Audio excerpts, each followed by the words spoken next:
Olá, 8 horas e 30 minutos em Brasília, um bom dia para você. O relatório da reforma da Previdência, apresentado pelo senador Tasso Gereissati, que vai ser votado quarta-feira na Comissão de Constituição e Justiça, tem prazo para apresentação de emendas até amanhã ao meio-dia. A repórter Dinalva Ferreira tem mais informações. Vamos conversar com a repórter, então, que está lá direto do Túnel do Tempo. Vamos conversar com ela ou daqui a pouco? Já. Vamos ver, então, que este relatório preliminar da reforma da Previdência foi tema de audiência pública na Comissão de Direitos Humanos na última sexta-feira. A Comissão de Direitos Humanos está realizando um ciclo de debate sobre a proposta de emenda à Constituição da reforma previdenciária. As audiências foram sugeridas pelo presidente do colegiado, senador Paulo Paim. Vamos ver. A exclusão do benefício de prestação continuada do texto da reforma da Previdência foi considerada positiva pelos participantes da audiência na CDH, mas ainda há preocupação com a reação do governo. É um ponto positivo? É. Mas ontem a Folha de São Paulo já falava que o governo não está satisfeito com essa supressão e que o governo já está se articulando. Sempre se clamou desde a CCJ e aqui nas audiências públicas da CDH que o Senado não fosse uma casa carimbadora. Lamentavelmente, está se encaminhando para que seja. As mudanças apresentadas por Sua Excelência, o senador Tasso Gereissati, são meras superficialidades. E, lamentavelmente, né, senador, já estão se articulando para suprimir a supressão. Isso é muito perigoso, porque, ao fim e ao cabo, nós vamos, mantido esse texto constitucional original aprovado na Câmara dos Deputados, nós vamos ter o patamar de renda mínima alargado, ou seja, menos pessoas irão receber o BPC. Mesmo com as mudanças, os participantes consideram que o texto da reforma da Previdência pune os mais pobres. 66% dessa economia que eles vão fazer aqui, só reforçando, é em cima de quem ganha o salário mínimo. E daí vai mexendo em coisas básicas, ou seja, nos pobres, né, no PIS, PASEP, né? E acham que está faltando mobilização contra a proposta. O senador Paulo Paim anunciou um grande debate sobre a reforma no auditório Petrônio Portela do Senado nesta terça-feira. Com 5 convidados painelistas e depois nós vamos naturalmente permitir que as entidades possam também usar o púlpito lá, enfim, a tribuna, para cada entidade colocar a sua posição em relação a essa reforma. Estamos aos 20 minutos do segundo tempo desse jogo e, lamentavelmente, nós estamos trabalhando sem mobilização. Vamos tentar fazer, e eu acho que o grande trabalho também tem que ser, nós temos que encher o Petrônio Portela. E dando continuidade ao ciclo de debates sobre a reforma previdenciária, hoje a Comissão de Direitos Humanos realiza 2 audiências públicas. A primeira está marcada para daqui a pouco, às 9 horas da manhã, e a segunda para as 2 da tarde. Agora sim, vamos falar sobre o relatório da reforma da Previdência, que vai ser votado na quarta-feira. Já temos comunicação com a nossa repórter Dinalva Ferreira e podemos então falar com ela agora. Bom dia, Dinalva. Bom dia, Tiago. Olha, a expectativa esta semana é mesmo com a votação desse relatório apresentado pelo senador Tasso Gereissati.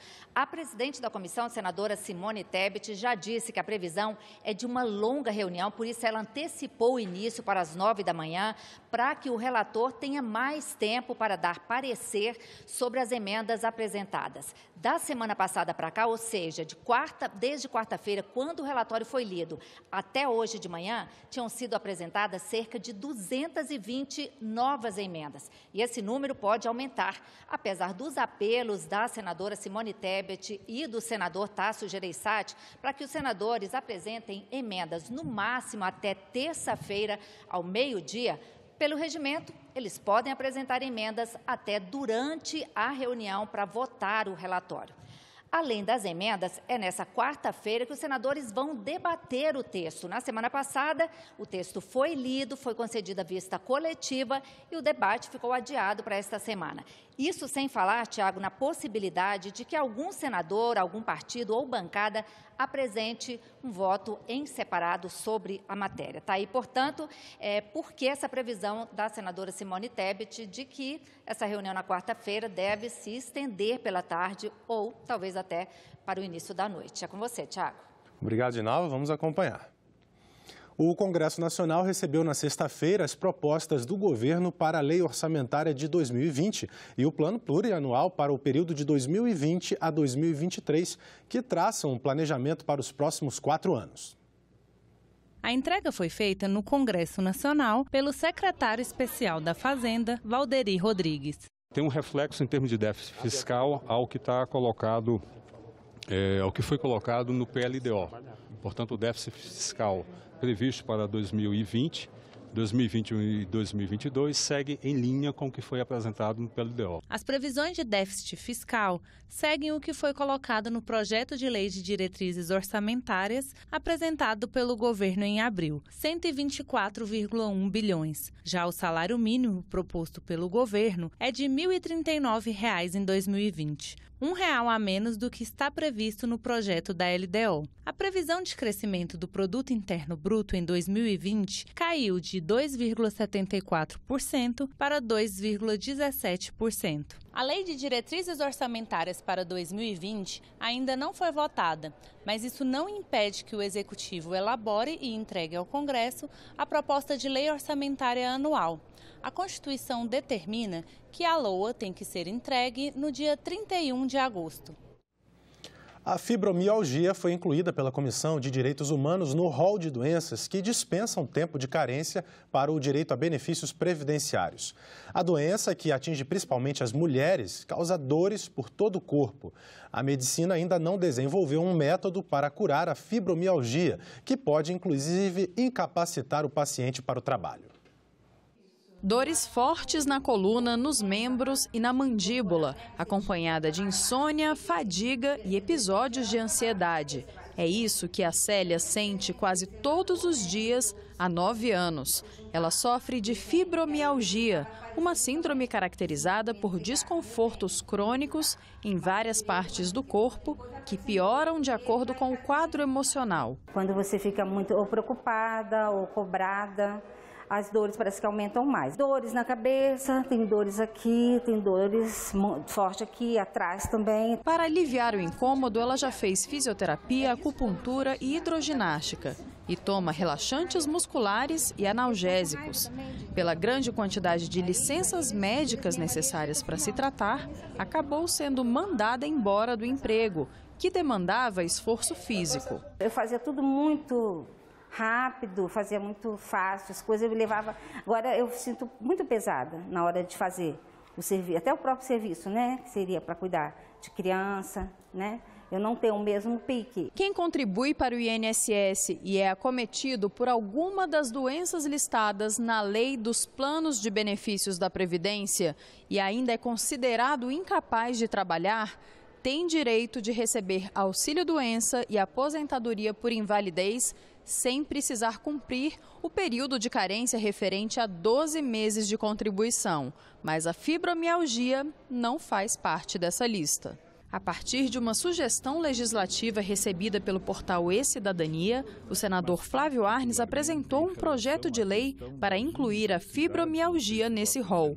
Arnes acatou parcialmente a proposta de iniciativa popular, que recebeu mais de 20 mil apoiamentos. Essas pessoas que apresentam esta dificuldade precisam, da parte do poder público, ter um olhar especial, porque, de fato, a cidadania, a dignidade tem que ser assegurada. O que a gente procurou fazer, né, dada essa circunstância de afetar completamente o desempenho pessoal, a atividade pessoal e a vida diária dessas pessoas. O relator lembra que esses benefícios previdenciários não serão concedidos antes de perícia médica. Haverá um regulamento, obviamente, da parte dos órgãos próprios para dizer para as pessoas, olha, entregue este documento, esse diagnóstico, essa situação, e vai entrar nos procedimentos habituais, normais, administrativos, para requisitar, então, a possibilidade de exercer esse direito. E os senadores da Comissão de Assuntos Sociais aprovaram um projeto que prevê isenção do imposto de renda sobre aposentadoria para as pessoas com fibromialgia. A matéria segue para a Comissão de Assuntos Econômicos. O presidente Jair Bolsonaro editou uma medida provisória no início de agosto, criando o programa Médicos pelo Brasil. Uma comissão mista foi instalada na última semana no Congresso para analisar o texto. 2 audiências públicas já foram realizadas, a última com a presença do ministro da Saúde, Luiz Henrique Mandetta. O programa Médicos pelo Brasil pretende substituir o projeto Mais Médicos, que funcionou até o início de 2019. O Mais Médicos levou cerca de 15 mil profissionais cubanos para áreas isoladas e carentes do Brasil. Segundo o ministro da Saúde, Luiz Mandetta, o novo programa deve levar médicos às regiões mais carentes do país e formar especialistas em medicina de família e comunidade. Se ele não especializa, ele não é admitido no vínculo. Colocamos de uma maneira que o concurso, o mérito para a escolha seja o elemento principal. Colocamos uma série de indicadores para localizar quais os pontos desse nosso país de tantas assimetrias, aonde utilizar o princípio da equidade para poder alocar os profissionais nos locais que os indicadores apontarem que são os locais prioritários. Especialistas em saúde foram ouvidos nas audiências públicas. Os debates foram sobre a situação atual dos médicos no país, que cobraram ter mais influência no planejamento do novo programa de saúde. Não adianta formar médicos sem número limitado, porque primeiro não se consegue fazer um bom ensino de graduação. Segundo, os programas de residência são sim fundamentais para a prática médica. Nos dias atuais, com um número inferior ao que se terá daqui 15, 20 anos, já não existem vagas para 1/3 dos médicos formados. Então, 1/3 deles estão entrando no mercado de trabalho sem a desejável qualificação. Se aumentar o número de médicos no país, nessa proporção que está indo, 180 mil por ano, aí que não vai ter mesmo gente, não vai haver espaço para residência médica. É um elenco muito grande de propostas que pedem a manutenção do programa, a ampliação do programa para outros municípios, para todas as regiões e pede financiamento, tanto para provimento como para formação, como para a ampliação da rede. A atenção primária à saúde para um sistema de saúde, ela é a base do sistema de saúde. É uma atenção primária fortalecida que permite que um sistema de saúde funcione adequadamente. Uma das principais mudanças propostas pela medida provisória é a exigência de uma prova para médicos brasileiros e estrangeiros que quiserem participar do programa, o Revalida. Serão mais de 18 mil vagas abertas para médicos e a contratação será por meio da CLT. A estagiária Marília Sena foi supervisionada pela equipe de jornalismo da TV Senado. Crimes de homofobia e aumento de pena para esse tipo de delito são temas da entrevista de hoje com o senador Marcos Rogério. Olá, o Senado está analisando um projeto de lei para alterar o Código Penal e tipificar os crimes contra orientação sexual. Nós vamos conversar sobre o assunto com o senador Marcos Rogério, do Democratas de Rondônia, autor do projeto. Seja bem-vindo, senador. Muito obrigado. Prazer poder estar aqui, participar desse debate e falar desse assunto também. Senador, você pode explicar em linhas gerais quais são os objetivos do seu projeto? Bom, esse é um debate antigo e recorrente no Congresso Nacional. E muitas das vezes é um debate feito a partir de uma defesa ideológica. E sempre teve resistência, inclusive da minha parte. Eu sempre lutei contra as bandeiras ideológicas voltadas para esse segmento. Ou seja, você defender os temas a partir de uma orientação ideológica. Agora, não dá para ser contra a proteção das pessoas, independente da condição social, independente do sexo, se homossexual, se heterossexual, se homem, se mulher, enfim. A pessoa que é vítima de alguma violência, que é vítima de alguma agressão, ela deve ter a proteção do Estado. Então, é um debate que não pode ser atrelado a uma questão ideológica, uma questão doutrinária. E nesse caso do projeto que apresentei, foi justamente no sentido de reconhecer que há crimes cometidos contra homossexuais pelo fato de serem homossexuais, porque se o crime é cometido contra um homossexual, mas não tem como motivação o fato dele ser homossexual, um latrocínio, por exemplo. Um latrocínio, um homicídio, ele vai ser julgado, a pessoa que cometeu esse crime vai ser julgada conforme o artigo 121 do Código Penal. Matar alguém, está lá a pena, a combinação legal. Agora, se o homossexual foi vítima de um homicídio ou de uma tentativa de homicídio, de uma lesão corporal, Pelo fato de ser homossexual, eu acho que esse crime deve ser tratado com uma reprimenda maior, porque ele tem uma motivação. É isso que eu estou propondo. É uma mudança no Código Penal que coloca, assim como nós fizemos lá atrás, no caso do feminicídio, porque matar a mulher numa modalidade de crime comum é o 121. Mas matar uma mulher, atentar contra a vida dela, uma lesão corporal contra ela, pelo fato de ser mulher, você tem a figura do feminicídio, que colocou uma pena mais grave. O mesmo nós estamos aplicando em relação à questão dos homossexuais, né? Se o crime tem como motivação o fato de ser homossexual, justifica o Estado aplicar uma pena mais grave. Senador, o Supremo Tribunal Federal decidiu considerar a homofobia equivalente ao racismo, né? Além do projeto que o senhor apresentou para tipificar e colocar a homofobia no Código Penal, o senhor também protocolou um projeto de decreto legislativo contrário à decisão do STF, para sustar a decisão do STF. Por quê? Qual é o conflito que existe entre a decisão do STF e o projeto que o senhor apresentou? Parece contraditório, né? Mas não é. É uma questão de racionalidade, é uma questão de divisão jurídica. O Supremo Tribunal Federal é a nossa corte maior. Cabe ao Supremo Tribunal Federal a guarda da Constituição, a interpretação da Constituição e não reescrever a Constituição Federal. Tipo penal só pode ser definido por lei. É a Constituição que diz. Não há crime sem definição na lei. Só há crime se a lei disser que é crime. Se a lei disser qual é a pena, não é o Supremo Tribunal Federal. O Supremo Tribunal Federal, nessa matéria, rasgou a Constituição Federal. Tem gente que não entende por que o Supremo Tribunal Federal hoje está sendo tão atacado.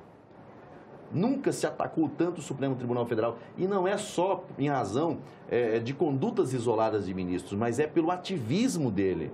É por estar extrapolando os limites da Constituição Federal. Veja, você não pode criar tipo penal por meio de decisão jurisdicional.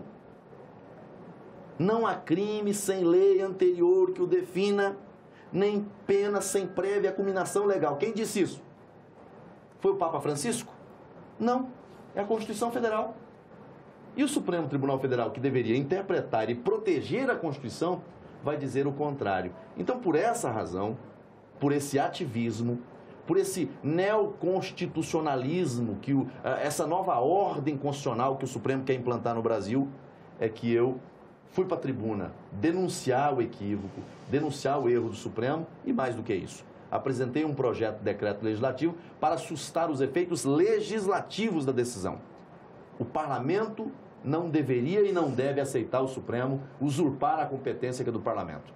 Senador, o senhor já falou aqui, o senhor defende também na justificativa do projeto que é inconcebível em uma sociedade democrática a prática de violência tendo como motivação o preconceito em relação à orientação sexual. Claro. O senhor votou contrário ao projeto que esteve recentemente na pauta de Comissão de Constituição e Justiça que tratava sobre o tema. Né? Por quê? A lei do racismo ela já estabelece os crimes de discriminação ou preconceito em razão da raça, cor, etnia, religião ou procedência nacional. Né? O projeto que foi aprovado na CCJ vai na mesma direção da decisão do Supremo, né? Inclui preconceito contra homofobia, transfobia no mesmo rol na lei do racismo. O senhor foi contrário. Outra questão de coerência. Veja, eu apresentei um projeto de lei aqui agravando a punição para quem comete crime contra homossexuais. Mas sou contra a decisão do Supremo e sou contra... De equiparar ao racismo. Sou contra a decisão do Supremo porque o Supremo não é legislador. Porque tipo penal só o parlamento pode criar, só lei pode criar tipo penal. Então o Supremo rasgou a Constituição, descumpriu a Constituição. Ele não tem o direito de criar tipo penal por decisão jurisdicional. Esse projeto que está na CCJ, qual a razão da minha contrariedade? Duas razões. Primeiro, porque o projeto extrapola. Ele quer criminalizar, inclusive, o direito à opinião, ele quer criminalizar a prática religiosa, nós não aceitamos isso. A profissão religiosa, a proteção aos locais de culto, a proteção aos dogmas religiosos, a proteção à doutrina religiosa é garantia constitucional. Ninguém, nem o Supremo, nem o legislador, tem direito em criminalizar a atividade religiosa. Mas o que acontece dentro da igreja tem proteção constitucional. Qual é o outro problema do projeto? O primeiro problema eu te disse. Ele vai contra as liberdades da religião. Mas por então, não quê, dá. senador? Porque ele criminaliza a liturgia da igreja, aquilo que o pastor, aquilo que o padre fala lá na igreja em termos de orientação de fé, em termos de doutrina bíblica, daqui a pouco vai ser enquadrado como crime de incitação, por crime de homofobia. Não dá para misturar as coisas. O que acontece dentro da igreja em termos de orientação de fé, de orientação bíblica, de instrução bíblica, é algo que está a salvo pela Constituição Federal. O outro aspecto é querer colocar esse enquadramento da homofobia na lei do racismo. Há um equívoco exagerado nessa construção. Tanto que eu conversei com o autor do projeto, né, e houve ali, depois de um esforço de um conjunto de senadores, a retirada de pauta dessa matéria para a gente tentar construir um acordo em cima de um texto que atenda à proteção dessas pessoas e que é importante, mas dentro do ordenamento jurídico adequado, não na lei do racismo. Porque a lei do racismo, primeiro, foi concebida no momento, e a Constituição de 88 fez questão de mencionar isso, quem estuda, quem lê, quem pesquisa, vai ver qual foi a motivação. O Brasil vinha de um período pós-escravocrata. E ali, quando colocaram na Constituição, né, o racismo como crime inafiançável e imprescritível, estava olhando para o retrovisor de um problema que o Brasil tinha enfrentado e que ainda tinha resquícios. Então é um crime gravíssimo, é um crime hediondo, é um crime que justificava a reprimenda mais dura. Aí você equiparar, né, o crime de racismo e o crime de homofobia, que muitas vezes é um crime de opinião, porque para os crimes de homicídio, tentativa de homicídio, de lesão corporal, nós já estamos colocando a pena mais dura. O que você vai punir lá na lei da homofobia, no projeto que está tramitando no Senado? Opinião. Opinião, incitação, crime de ódio, crime de preconceito. Você colocar isso no mesmo nível do crime de racismo, eu acho que é exagerado. O crime de racismo, se alguém cometer há 30 anos atrás e 30 anos depois, alguém vir dizer, olha, eu fui vítima de um crime de racismo, faz a denúncia, há instrução, há julgamento, há condenação. É um crime imprescritível, né? É imprescritível, é inafiançável e imprescritível. Não importa quanto tempo passa, vai responder a ação penal e vai preso. Aí você colocar no mesmo nível o crime de homofobia, o crime de preconceito em razão da sexualidade, me parece um exagero injustificável. E veja que não sou incoerente. Incluíram no crime de racismo a questão religiosa, que eu também não concordo. Então eu procuro ser coerente, sabe? Eu não sou incoerente. O preconceito em função da religião. Da religião. Né? Não poderia estar na mesma lei. O legislador já errou no passado em relação a isso. Aí usaram o argumento, não, mas já incluíram aqui, por que não incluir? Olha, o fato de alguém ter errado lá atrás, a meu juízo, respeitosamente, não me dá o direito de continuar errando. Vamos colocar as coisas no seu devido lugar.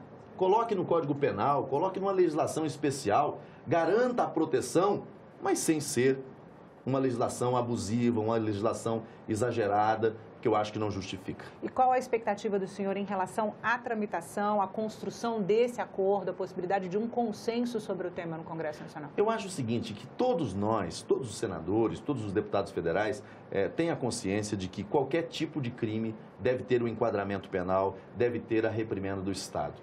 O fato de alguém ser homossexual e ser vítima de preconceito, vítima de crime, e alguém achar que não, porque pode fazer...